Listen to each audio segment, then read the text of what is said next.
안녕하십니까. 8월 4일 김경국 TV 시작하겠습니다. 민주당 전당대회가 확대명, 그러니까 확실하게 대표는 이재명이다. 확대명 분위기로 일찌감치 결정되면서 대표 경선에는 관심이 없어진 지 오래죠.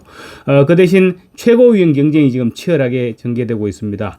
최고위원 경쟁은 누가 1위를 차지하느냐, 누가 수석 최고위원이 되느냐, 그리고 또 탈락자 3명이 누가 되느냐, 이런 부분으로 지금 관전 포인트가 모아지고 있습니다.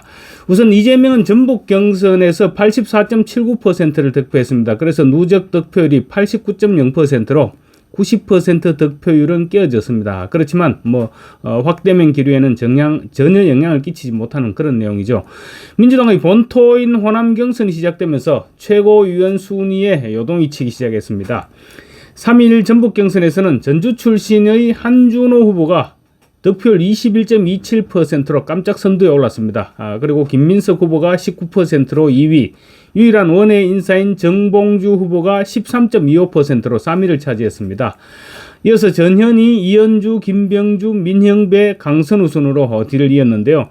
이른바 명심을 등에 업은 김민석, 한준호 후보가 이번에도 무서운 상승세를 보이면서 누적 득표율 순위에도 지금 큰 변화가 생겼습니다.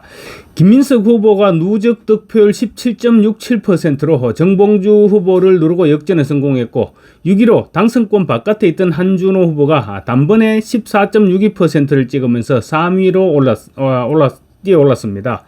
누적 4위는 전현희 후보, 5위는 김병주 후보로 두 후보의 득표수 차이는 13표에 불과합니다. 5위로 아슬아슬하게 당선권에 안에 포함되어 있던 철새 이현주는 한준호 후보가 뛰어오르면서 당선권 바깥인 6위로 밀려났습니다. 이현주는 민주당을 탈당해서 보수의 여전사 흉내를 내다가 다시 이재명의 품으로 달려갔죠. 이른바 철새인데 과연 5위 내에 안착할 수 있을 것인가, 이 부분이 관심을 끌었는데 갈수록 순위가 떨어지고 있습니다. 출발은 좋았습니다. 그런데 지역 순회 경선이 거듭될수록 지금 이현주는 계속 밀려나고 있습니다. 개딸들이 김민석과 한준호를 지원하기 시작하면서 이현주의 순위가 밀려났는데 이현주는 특유의 내부 총질에 나섰다가 급사과하는 총각을 빚기도 했습니다. 이현주는 지난주 민주당 내 최대 계파인 더민주혁신회의 등을 겨냥해서 혁신이란 이름으로 패거리를 만들고 줄세우기를 한다, 이렇게 비판했습니다. 사실상 이재명을 저격하는 모양새였죠. 이재명이 김민석을 지지하기 시작하면서 김민석과 한준호의 지지율이 급등하기 시작했습니다. 그러자 위기감을 느낀 이현주가 줄세우기를 비판하고 나섰는데, 그랬다가 개딸들로부터 당에서 받아주었더니 엉뚱소리를 한다, 이러면서 개딸들이 지지를 철회하는 상황을 맞닥뜨렸습니다. 화들짝 놀란 이현주, 당으로 돌아온 지 얼마 안 돼서 당내 사정을 잘 몰랐다, 경솔했다, 죄송하다, 실망시켜서 죄송하다, 이러면서 급사과했습니다. 그렇지만 이미 버스는 떠난 것 같습니다. 오늘 광주 전남 경선을 거치면 아마 5위와 격차가 더 벌어질 가능성 없지 않아 보입니다. 다만 이현주의 지역구가 있는 경기도 경선이 아직 남아있는데 경기도에서 이현주는 기대를 걸고 있는 눈치입니다. 최대 관심은 역시 수석 최고위원 경쟁이죠. 전북 경선에서 지금까지 누적 득표율 1위를 기록하던 정봉주가 김민석에게 1위 자리를 넘겨줬습니다. 사실상 연임이 확정된 이재명 전 대표가 최고위원 선거와 관련해서 명심을 확실하게 드러냈기 때문입니다. 돌풍을 일으키면서 1위를 달리던 정봉주는 이재명의 화끈한 밀어주기로 결국 김민석에게 자리를 내줬습니다. 이재명은 자신이 콕 찍은 김민석이 기대보다 부진한 성적을 보이자 노골적으로 지지를 했죠.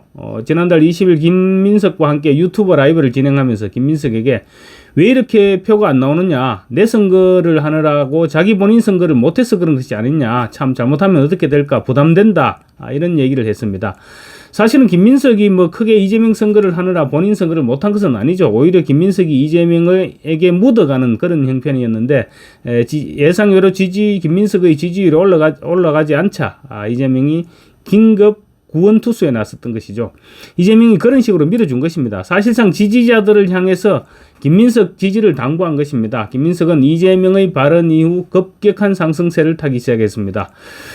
정봉주는 그래도 지난주까지는 누적 득표율에서 1위를 지켰습니다. 그렇지만 전북 경선에서 이재명의 지지를 등에 업은 김민석이 치고 나가면서 1위 자리를 빼앗겼고, 오늘 광주 전남 경선에서는 아마 격차가 더욱 벌어지지 않을까, 이렇게 예상할 수 있을 것 같습니다. 정치권에서는 이재명의 김민석 밀어주기가 정봉주에 대한 부담감 때문이다. 이렇게 해석되어 왔습니다. 정봉주는 좀 과격하죠. 그리고 종잡을 수 없다는 평가, 스타일이라는 평가를 받고 있습니다. 그런 사람이 수석 최고위원을 차지하게 되면 돌출 발언이 터져나올 수 있고, 특히 자기 정치를 하려고 할 것이므로 이재명이 거리를 두려고 하는 것이 아니냐, 이런 분석이 나돌았습니다. 차기 대선을 바라보는 이재명 입장에서는 중도 확장을 해야 되는 상황인데, 그런 상황에서 정봉주가 수석 최고위원이 되어서 이재명의 바로 이 대표의 바로 옆자리에 앉는 모습, 그렇지 않아도 강성 일변도인 민주당에 별로 도움이 되지 않는다, 이런 평가도 적지 않았습니다.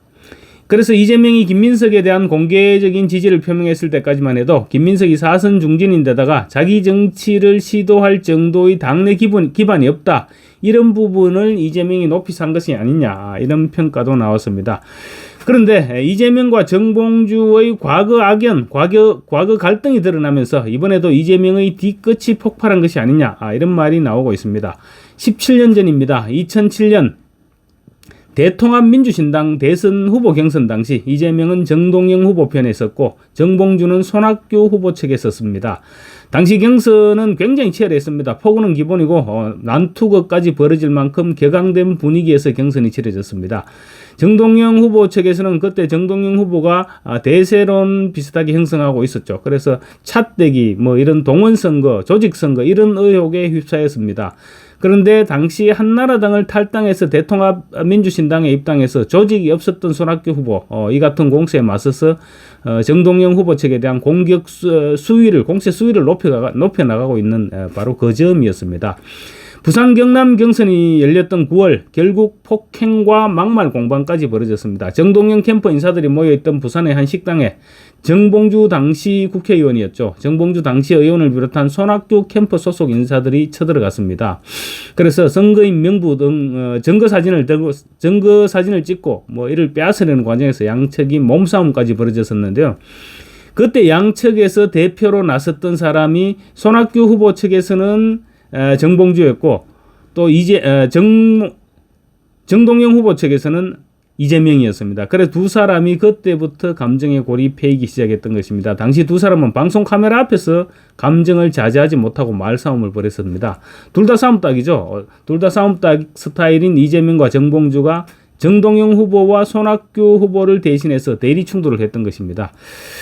무려 17년 전의 일입니다. 그런데 아무래도 이재명은 그때의 앙금을 털지 못하고 있는 것이 아니냐, 이런 지적이 나오고 있습니다. 실제로 지금 이재명의 강성 지지층 개딸들은 당시 상황을 공유하면서 정봉주를 향해서 17년 전부터 정봉주는 반명이었다, 반 이재명이었다, 이런 반응을 보이고 있습니다.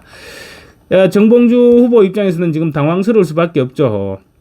지금 명심에 따라서 전당대회가 좌지우지되고 있는 상황에서 그런 과거의 악연이 터져나오자 정봉주는 적극적인 해명에 나서고 있는 그런 모양새입니다. 정봉주는 이재명의 유튜브 방송에 출연해서 17년 전의 일이었다. 대표님도 저도 푸릇푸릇할 때였다. 그때부터 대표님과 인연이 되어서 여기까지 온 것이다. 이렇게 얘기하면서 지금은 그때 성질 다 죽었다. 이런 얘기를 하면서 이재명과의 인연으로, 그때 당시의 악연을 인연으로 지금 돌리고 있는 그런 작업을 하고 있는 중입니다.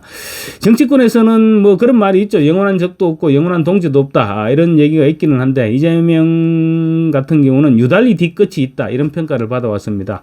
문재인 전 대통령과는 해경군 김씨를 둘러싼 시비를 아직까지 끝내 해소하지 못했죠. 그리고 지난해 9월 본회의에서 체포동의안을 표결했을 당시 찬성표를 던졌던 민주당 의원들 모두 색출했습니다. 모두 색출해서 공천에서 모조리 탈락시켰죠. 특히 2년 전 전당대회 당시 경쟁자였던 박용진 의원에 대해서는 절대 포용하지 않았고 끝내 공천에서 탈락시켰습니다. 박용진 의원은 당시 스트레스 때문인지는 몰라도 최근 서람 판정을 받고 치료 중인 것으로 알려지고 있습니다. 이재명의 대관식이 될 8.18 민주당 전당대회 이제 약 2주 앞으로 다가왔습니다. 그렇지만 시간이 지날수록 확대명 기류가 공고해지면서 관심도는 오히려 떨어지는, 그래서 컨벤션 효과가 아닌 역컨벤션 효과가 갈수록 두드러지고 있습니다. 감사합니다.